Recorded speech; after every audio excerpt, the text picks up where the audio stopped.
Hi, I'm Paul Rhodes, and I am the owner of Green Gorilla Apps, now Green Gorilla Automation. And this is my third video, so this is episode 3. And what this is really hard. I guess just a quick background if you don't know who I am.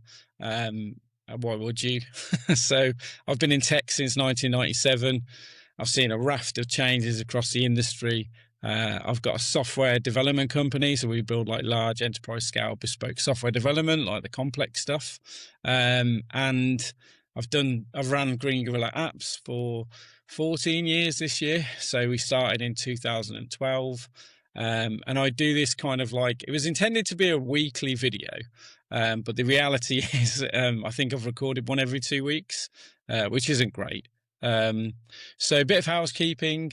I'm getting good feedback about the new background, and much improved compared to my actual grey background that I have behind me. I'm getting used to this. I am terrible at these videos. This is just a baby project in terms of it's one take. I'll talk for 20 minutes. I've got a little timer. I'll set that now, so that I don't bore everyone to death. It will go off and I will kind of like stop myself and deliver that. So yeah, that's working. I've also got my post-it. So I'll talk about 3 things. I'm going to talk about something that's happened in my last 2 weeks that I think is useful if you run a business or you're in tech. I'm going to talk about kind of an observation from the world of AI in the last couple of weeks. And just throughout that, I'll try and be brutally honest and kind of expose how I'm feeling, how the team's feeling, and just share some fears and some successes as well in this little monologue, as it's so called. But yeah, those 3 things are what I want to cover off. Firstly, yeah, thank you to those people who've reached out to me and said you've actually watched this. I mean, that's massively appreciated. You know, it's a classic. Please comment. Please get in touch. I'm on LinkedIn. Just search for Paul Rhodes and Green Gorilla Automation. But yeah, let's get into it. So I can relax now. Let me just take a sip of water because I am very nervous. So it's single take. And if you hear my son shouting, it's because he's gaming. So anything could happen in the next 20 minutes. So I want to talk, first of all, about this concept called follow the money. And when you hear that, I don't know what your immediate reaction is, but my mind was one of like, okay, I'm not just interested in taking people's money. I want to provide value and all this sort of stuff. But actually, it was quite a profound conversation. And what I'll do is I'll go through kind of how it happened, where it came from, and then the profound impact it's had on my business in only 2 weeks. And hopefully, by sharing this, it's going to provide value in what I've done with it. So every month, I attend... and I do say month. I just heard my wife correcting my diction. So every month, I attend like an online networking for small business owners who are scaling their businesses. And every month they have a guest speaker.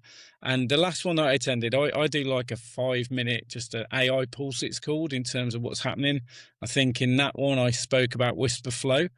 Which I don't type anymore. I don't see any reason to type. So I use Whisper Flow, if you haven't checked it out, or Granola, for everything. So the speaker was on because he scaled his business successfully and had a lot of success. And he was coming on to, you know, tell his backstory and the journey he'd been on.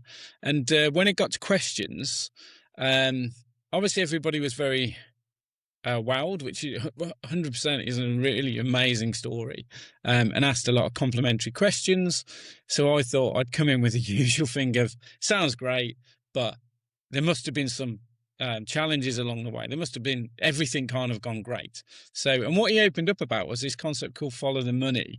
And it was literally the best thing I've heard anyone say that was relevant to where I am in business right now. So what he talked about was the North Star. So I won't say what his company was or what he was building. I'll leave that as a private thing. But his ultimate journey was, he was about research and development, so R&D, and innovation. So he was building out a really, honestly, world-class global product to solve a problem. And obviously, we've got clients who do R&D innovation. So what I know is it's very expensive, can be very expensive, but it's also a very long process. So it's not fast. It's not MVP. It's about, his North Star, as he described it, was to be the best and most innovative product on the market in his industry. And whilst I don't share that exact same North Star, for me, it's always been about, I need to find complex, bespoke software development projects for my team, because that's what we are best at. And that's where we can add the most value to companies. So that's been my North Star, is where's the next big project coming from? And this is where I fess up. And the people who know me know I've really struggled in the last sort of like year, even quarter has been horrific. It's just, we haven't sold a large, complex, full-scale software project for 18 months. And we know the reasons why. And we can look at our funnel, and we can look at the conversations we're having, and we have a weekly scorecard where we monitor our funnel and, number of meetings booked and all this sort of thing. But fundamentally, I was hanging on to this concept of, I need another large bespoke project. And obviously, being in the world of tech and AI, I kind of also know the underlying reasons potentially why that wasn't materializing. So if I go back to the story, the North Star for him was innovation, R&D. And that's where I saw alignment, is trying to stick to your guns almost. That's what I was doing. And I even had a conversation in December with my team about sticking to our guns, sell the right solution to the right people at the right price, and creating maximum value for both, like win-win. So where this all ends up is, his business was kind of plateauing, doing research and development, innovation, complex work. But effectively, he was having conversations with people and prospects who were, yes, they were asking for his solution, but they were wanting some kind of like tweaks, and they were like wanting not exactly what he was producing. They basically wanted his solution, but they wanted it in a slightly different way. And until this point of follow the money, he backed him away. He was like, yeah, but it's not what we do. And that is literally what I've been doing for a long, long time, is that's not what we do. And he describes that when he started to scale is when he actually had those conversations, and he actually opened up his own mindset to be, yes, I need a North Star. I need to know where I'm going. I need to know why I'm doing this. But along the way, there's opportunities that were coming in, and he was flatly ignoring them. And that's exactly what I was doing. And that's what was so profound for me, is I wasn't listening to ultimately what the market wanted. So as of literally 2 weeks ago, nothing else has changed in my business. All right, this is a real big disclaimer than the bit between my ears. So what's happened is the same conversations have come in, the same prospects, like the root conversations. We're a software tech company, so people come to us to talk about that. But I've just listened a lot more to what they actually want. And what I've realized is they don't want us to do the heavy lifting. They don't actually want us to build any software. What they want is consultancy. And they want us to, I keep talking about now, like teach them to fish. And it's such a deviation from who we are and who we've been, that I was like, okay, let's just adopt for the next month. Let's lean into it and see what happens. And we've gone from one of the most challenging quarters in the history of my company to the best month ever. And it's the first week of March. And I put it solely down to the fact that we still have our core skill set. We're still developing software. We're still delivering for our clients. But it's this ability to say, we've got a complementary thing over here that we've been saying no to. And I've been belligerent about it, but about saying no. And all I've done is change my mindset. And oh my days, what a week we've just had. I mean, we've invoiced more in 1 week than we've invoiced in the last 3 months. And it's just insane.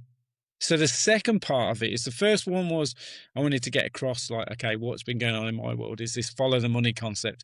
It's not a money grab. It's not trying to rinse people.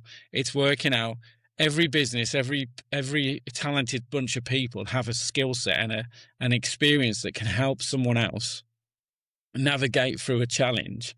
And that's exactly how we're placed. So we've got all this experience of developing these large enterprise systems.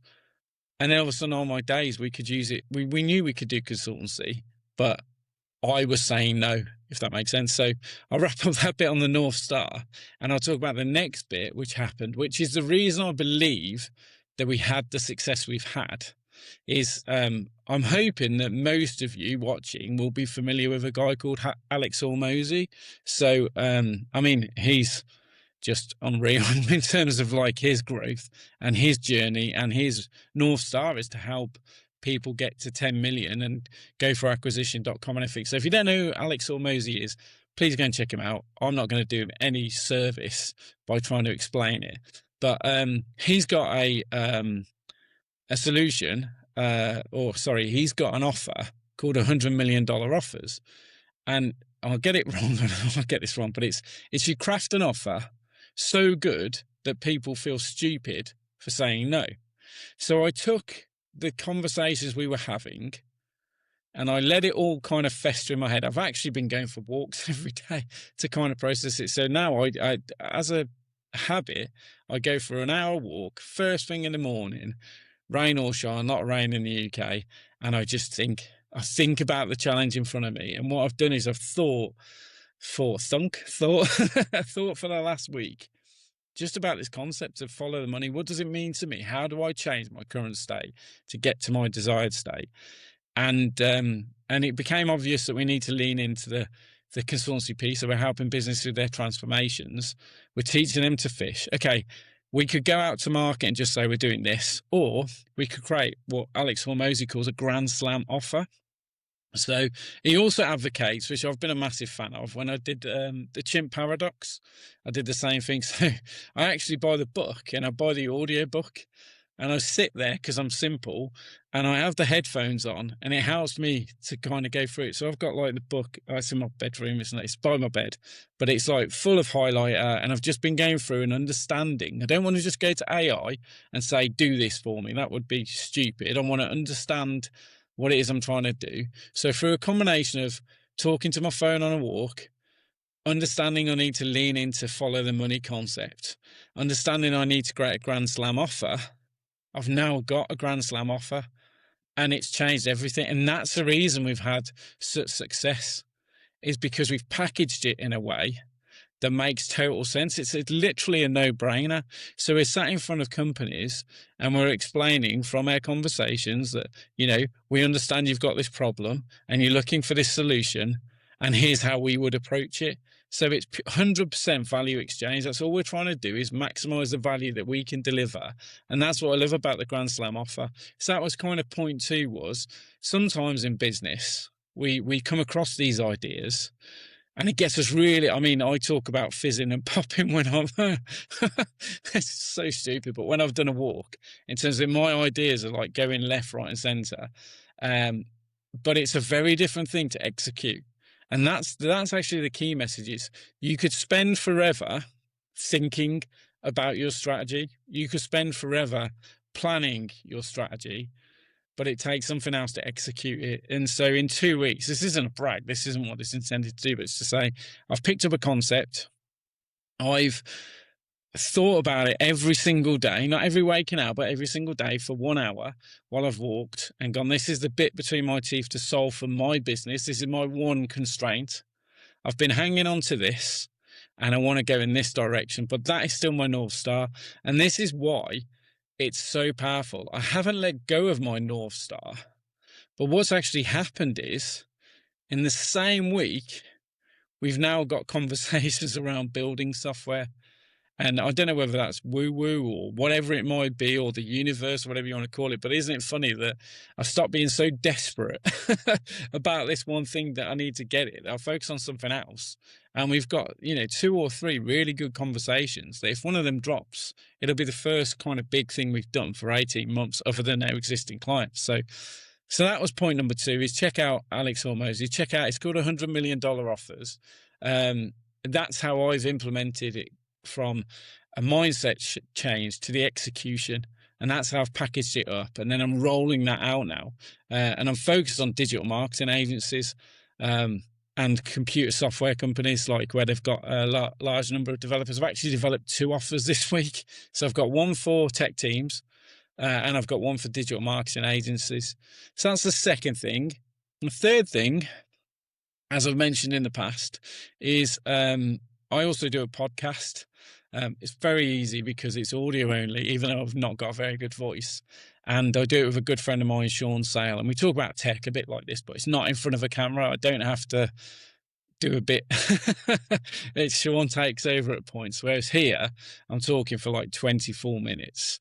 But we had a guy, episode 18, we had a guy called Tim Winstanley on, and you can go and find it. It's on Apple, it's on Spotify. I could probably put it into, I'll work out how to create a YouTube channel properly and I'll put it onto this episode.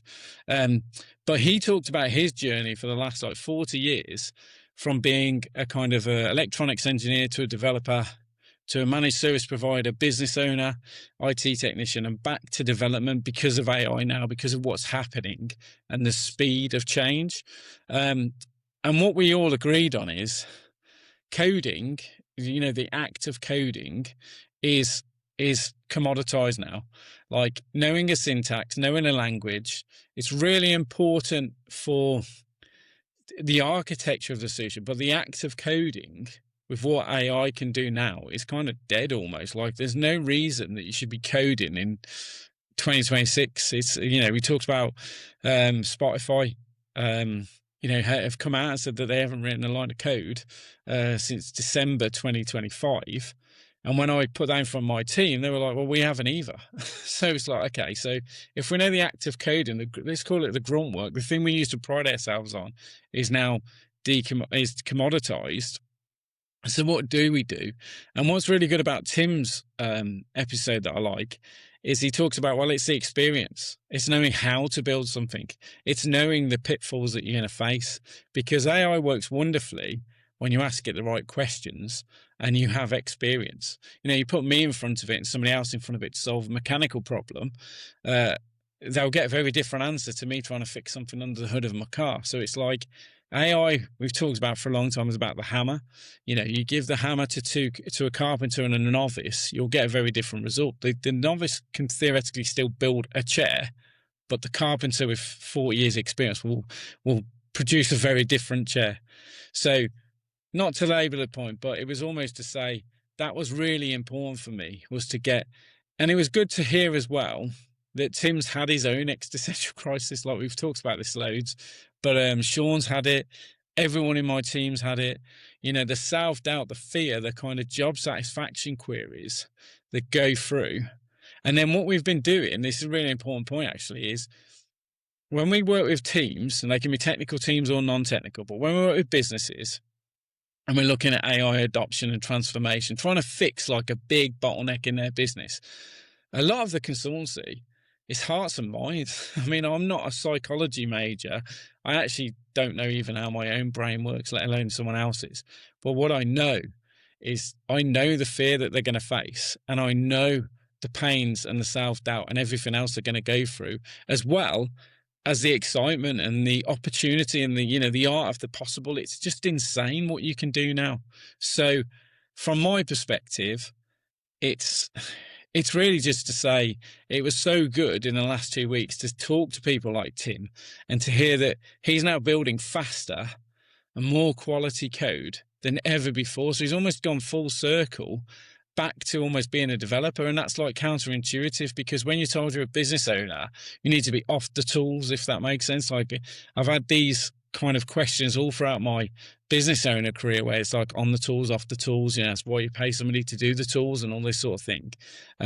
So it's just an interesting concept right here, right now, that because of the AI doing 80% of the work and the human being the guardrails, the 10% architect, the 10% reviewer, the speed and the escalation of what you can create is insane.